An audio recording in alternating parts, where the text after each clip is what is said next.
Good morning all student. देखिए बेटा, कल हमने पढ़ा था कि कारक किसे कहते हैं और कारक के प्रकार कितने होते हैं।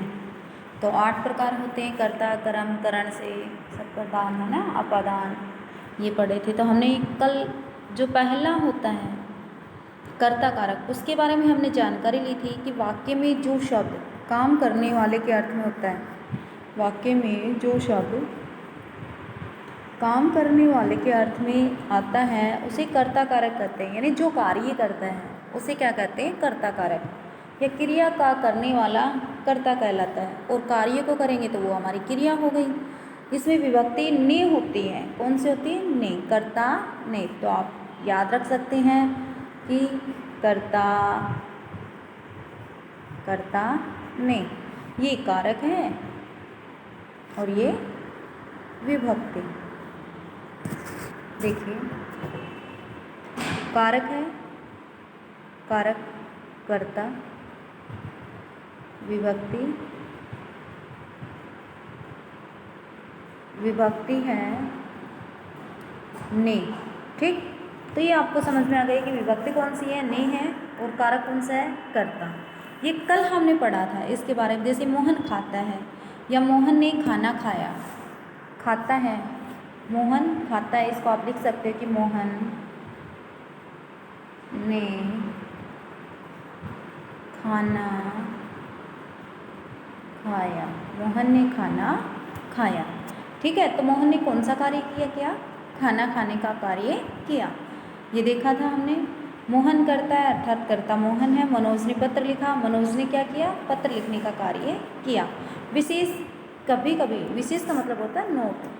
कभी कभी नोट जैसे हम लिखवाते हैं ना, आप नोट डाल के लिखे हुई, तो कभी कभी कर्ता में नि चिन्ह नहीं भी लगता है। नि चिन्ह नहीं लगा, जैसे घोड़ा दौड़ता है, घोड़ा दौड़ रहा है तो कौन सा कार्य कर रहा है? दौड़ने का कार्य करिए, लेकिन ने विभक्ति नहीं है इसमें।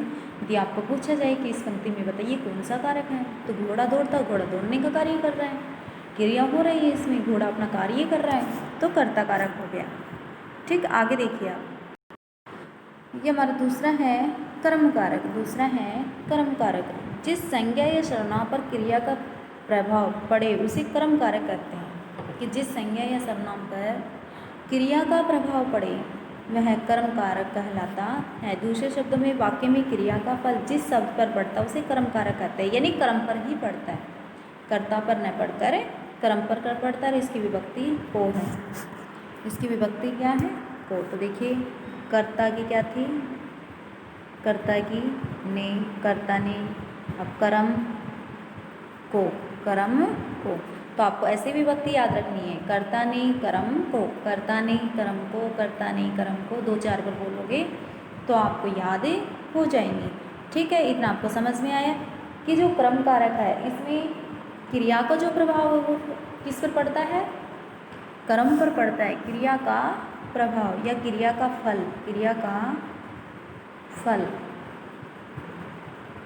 या प्रभाव, प्रभाव किस पर पड़ता है? कर्म पर। ठीक है, तो ये कर्म कारक हो गया। आगे देखिए आप, जैसे माँ बच्चे को सुला रही है। देखिए भाई, उदाहरण देखिए, जैसे विभक्ति में माँ बच्चे को सुला रही है, तो माँ क्या कार्य कर रही है? किसको सुला रही है? बच्चे को। तो बच्चे पर प्रभाव पड़ रहा है, नहीं कि सुलाने पे पड़ रहा है। सुलाना क्रिया हो गई हमारी, क्या हो गई? क्रिया। और बच्चे हमारा क्या है? कर्म है। बच्चे हमारे क्या है? कर्म है। लेकिन इसका प्रभाव इस पर पड़ रहा है। ये हमारा कर्म है, ये हमारा क्या है? कर्म है, और ये हमारी क्रिया है। ठीक है, तो हमने कर्ता कारक पढ़ा, उसमें तो क्रिया का प्रभाव पड़ता था। अब हम पढ़ रहे हैं कर्म कारक। तो कर्म कारक ये है, ये इसका परसर्ग है, परसर्ग यानी विभक्ति, विभक्ति, विभक्ति। ठीक है, अब बच्चे को, माँ बच्चे को सुला रही है। सुलाने पे कोई इफेक्ट नहीं पड़ रहा, कोई प्रभाव नहीं पड़ रहा, लेकिन हाँ किस पे पड़ रहा है? बच्चे पे। माँ किसको सुला रही है? बच्चे को। तो बच्चे को सुला रही है तो कर्म कारक आ गए, क्योंकि को का प्रभाव किस पर पड़ रहा है, बच्चे पर पड़ रहा है। ठीक है, इतना समझ में आया आपको, वेरी गुड। आगे देखिए, इस वाक्य में सुलाने की क्रिया का प्रभाव बच्चे पर पड़ रहा है, इसलिए बच्चे को कर्म कारक कहा जाता है। राम ने रावण को मारा। रावण ने किसको मारा, किसने मारा रावण को, राम ने किसको मारा, रावण को। राम ने रावण मारा सही नहीं है, राम ने रावण को मारा, राम ने रावण को मारा। ठीक, तो ये दोनों उदाहरण आपको समझ में आए। अब आगे देखिए, ये हमारा तीसरा पॉइंट है। तीसरा पॉइंट क्या आएगा, करण कारक। तीसरा पॉइंट क्या है, करण कारक। जिस वस्तु की सहायता से या जिसके द्वारा कोई काम किया जाता है उसे करण कारक कहते हैं। यानी जिस वस्तु से हम कोई कार्य करते हैं, भाई कर्ता ने यानी क्रिया पर प्रभाव पड़ा, कर्म में कर्म पर प्रभाव पड़ा। आगे देखिए, अब करण कारक में किस पर पड़ता है, पड़ता भी है कि नहीं पड़ता है। आगे देखिए, जिसके द्वारा कोई काम किया जाए, किसी की सहायता से, यानी भाई हमने गिलास उठाया तो अपने हाथ से उठाएंगे, किससे उठाएंगे, हाथ से।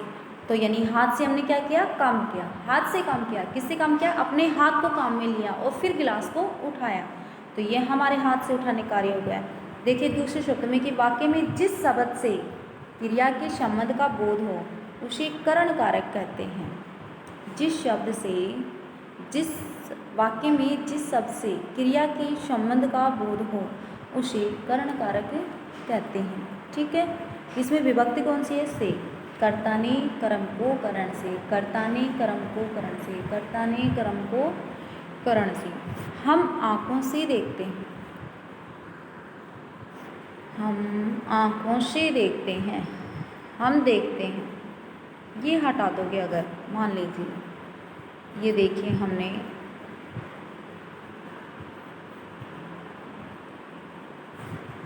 मान लीजिए ये हमने